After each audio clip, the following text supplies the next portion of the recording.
வணக்கம் நேயர்களே, இன்னைக்கு நாம பார்க்கக்கூடிய சிறப்பு பதிவு குரு அதிசார பலன்கள்.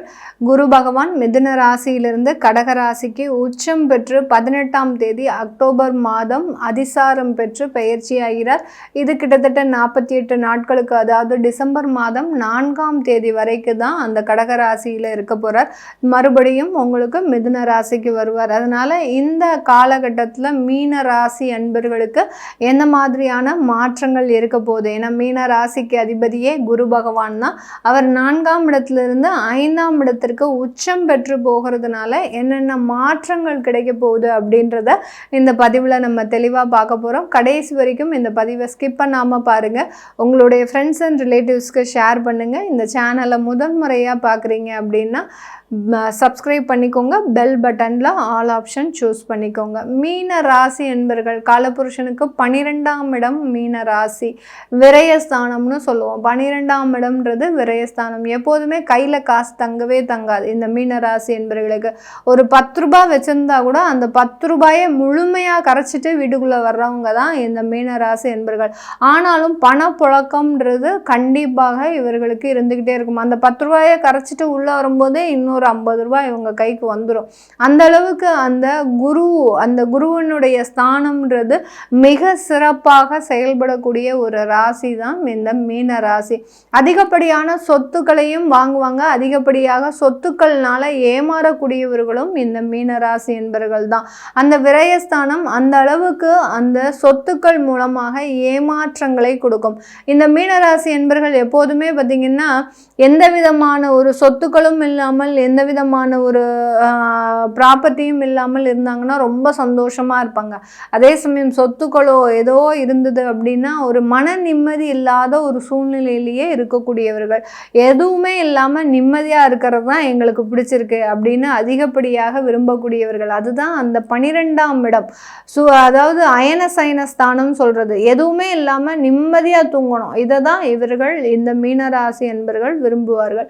இந்த மீன ராசியில் இருக்கக்கூடிய ஒரு 3 நட்சத்திரம், பூரட்டாதி நட்சத்திரம், உத்திரட்டாதி நட்சத்திரம், அடுத்து ரேவதி நட்சத்திரம், கடைசி நட்சத்திரம் ரேவதி நட்சத்திரம். இந்த 3 நட்சத்திரத்தையும் உள்ளடக்கியது இந்த மீன ராசி. இந்த மீன ராசியில சுக்கிரன் உச்சம் பெறார். நான் அதான் சொன்னேன் இல்லையா, பணப்புழக்கத்திற்கு இவர்களுக்கு பஞ்சமே இருக்காது. அந்த பணப்புழக்கம் இருக்கக்கூடிய இடத்துல தான் அந்த விரயமும் செயல்பட்டுக்கிட்டே இருக்கும். அதே மாதிரி புதன் நீச்சம் அடைகிறார். பெருமளவுக்கு இவங்க அந்த புக்கு நாலேஜுன்றது அதிகப்படியாக இருக்கும். நிறைய லாங்குவேஜ்லாம் கற்றுக்கணும்னு நினைக்கிறவங்க, அதே சமயத்தில் எந்த வயதாக இருந்தாலும் சரி, மீனராசி என்பர்கள் ஒரு சிறு வயதாக இருந்தாலும் சரி, ஒரு முதிர்ந்த வயதாக இருந்தாலும், 60 வயசுக்கு மேலே இருந்தாலும் சரி, ஏதாவது ஒரு விஷயத்தை படிச்சுக்கிட்டே இருப்பாங்க.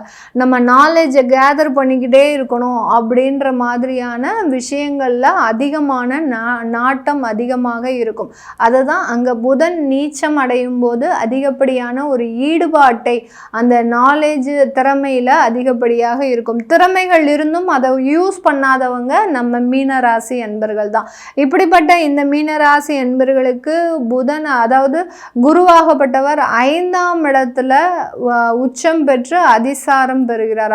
5ஆம் இடம்ன்றது பூர்வ புண்ணிய ஸ்தானம். நீங்க கேட்காமலேயே வரத்தை கொடுக்கறதுக்கு கடவுள் தெய்வம் தயாராக இருக்கிறது. நீங்க பிரார்த்தனை கூட பண்ண வேண்டாம், அட்லீஸ்ட் என் கண்ணு முன்னாடி வந்து நிற்கவாது செய் அப்படின்ற மாதிரியாக தெய்வம் கண் முன்னே நின்று உங்களுடைய வரத்தை எல்லாத்தையுமே அழிக்கக்கூடிய ஒரு நேரமாக தான் இந்த மீனராசி என்பர்களுக்கு இருக்க போகுது.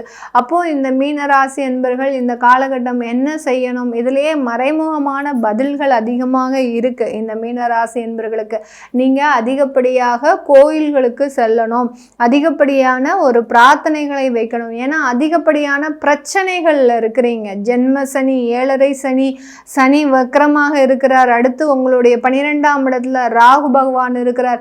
இந்த மாதிரியான அதிகப்படியான பிரச்சனைகளை வைத்து கொண்டு இருக்கின்ற இந்த மீன ராசி என்பர்கள் ஒரு பொழுது இந்த 48 நாட்கள் ஒரு மண்டலம் நீங்க தெய்வ பிரார்த்தனையை மேற்கொண்டுட்டீங்க அப்படின்னா உங்களுடைய லைஃபே டோட்டலா சேஞ்ச் ஆயிடும். உங்களுடைய விஷயங்கள் எல்லாமே பனி போல மறையக்கூடிய நேரமாக தான் இந்த மீன ராசி என்பர்களுக்கு இருக்க போகுது. இந்த காலகட்டத்தில் உங்களுக்கு அந்த குரு அதிசாரம் பெற வர்றதுனால மிக பெரிய அளவுக்கு தெய்வ அனுகூலம்ன்றது உங்கள் கண்ணு முன்னே நடக்கும். ஏதோ ஒரு பெரிய பிரச்சனை இருக்குது அப்படின்னா அது எப்படி மறையுதுன்னு மாத்திரம் பாருங்கள். அந்த அளவிற்கு அந்த தெய்வ அனுகூலம்ன்றது மிக முக்கியமாக நடக்கக்கூடிய ஒரு நேரமாக இருக்கும். கடன் தொந்தரவுகள் உங்களுக்கு தலைக்கு மேலே இருக்குது. தலைக்கு மேலே போனால் ஜானென்ன முளமென்ன அப்படின்னு சொல்லக்கூடிய நிலையில் இருக்கக்கூடிய இந்த மீனராசி என்பவர்களுக்கு அந்த கடன் தொந்தரவுகள்ல இருந்தெல்லாம் மிகப்பெரிய ஒரு நிவர்த்தின்றது இந்த காலகட்டம் முழுமையாக கிடைக்கக்கூடிய ஒரு நேரமாக இருக்கும். வேலை வாய்ப்புகளே இல்லை அப்படின்னு சொல்லக்கூடியவர்கள் இந்த வேலை வாய்ப்புகளை இந்த குரு அதிசார பலன் மிக அருமையாக கொடுக்கும். ஆனால் இந்த மீனராசி என்பவர்கள் அதை எல்லாத்தையுமே ரிஜெக்ட் பண்ண போறீங்க. மேடம் நானே வாய்ப்பே இல்லாமன்னு இருக்கிறேன், நீங்கள் என்னமோ ரிஜெக்ட் பண்ணுவீங்கன்னு சொல்லிட்டு இருக்கிறீங்க அப்படின்னு சொல்லி அளவுக்கு அந்த குரு உச்சம் பார்த்தீங்கன்னா சில விஷயங்களை ரிஜெக்ட் பண்ணிக்கிட்டே இருக்கும். ரொம்ப கேர்லெஸ்ஸு.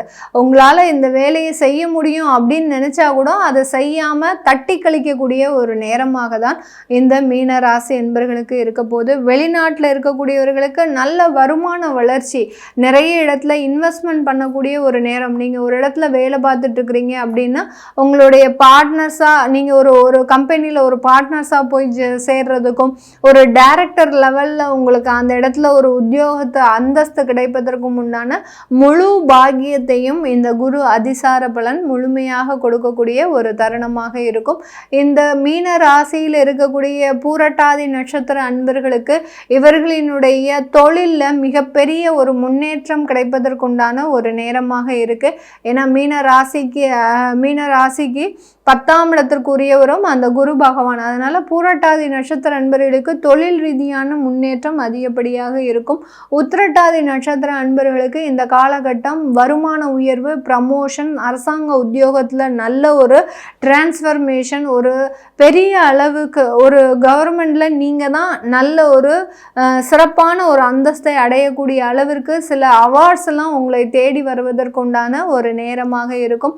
அடுத்து பார்த்தீங்கன்னா ரேவதி நட்சத்திர அன்பர்களுக்கு இந்த காலகட்டம் மிகப்பெரிய அளவுக்கு உயர் படிப்பில் நிறைய ஒரு மாற்றங்கள் இருக்கும். உயர்கல்விக்கு போனீங்க அப்படின்னா அங்கே உங்களுக்கு வேலை கிடைக்கிறதுக்கு, அங்கேயே ஒரு பிளேஸ்மெண்ட் ஆகிறதுக்கு, அங்கேயே நீங்கள் பிஹெச்டி பண்ணுறதுக்கு, இந்த மாதிரியான உயர் படிப்பில் அதிகப்படியான நாட்டம் இருக்கிறதுக்கு உண்டான ஒரு நேரமாக தான் இருக்க போகுது. இது எல்லாமே நம்ம கோச்சார நிலவரப்படி பலன்களை கணித்து சொல்லியிருக்கிறோம். உங்களுடைய சுய ஜாதகத்தில் தசாபுத்தி பலன்கள் நல்லா இருக்குது அப்படின்னா இந்த பலன்கள் 100% அப்படியே நடக்கும். கெடு பலன்களாக, கெடு தசாபுத்திகளாக இருக்கக்கூடிய நேரத்தில் ஒரு பணத்தினால ஏமாற்றம், இல்லை ஏதாவது ஒரு உறவுகள்னால ஏமாற்றம், சில இடத்துல நீங்கள் பணத்தை கொடுத்து ஏமாந்துருவீங்க. உங்களுடைய நகைகள்லாம் இழப்பதற்கு வாய்ப்புகள் அதிகமாக இருக்குது.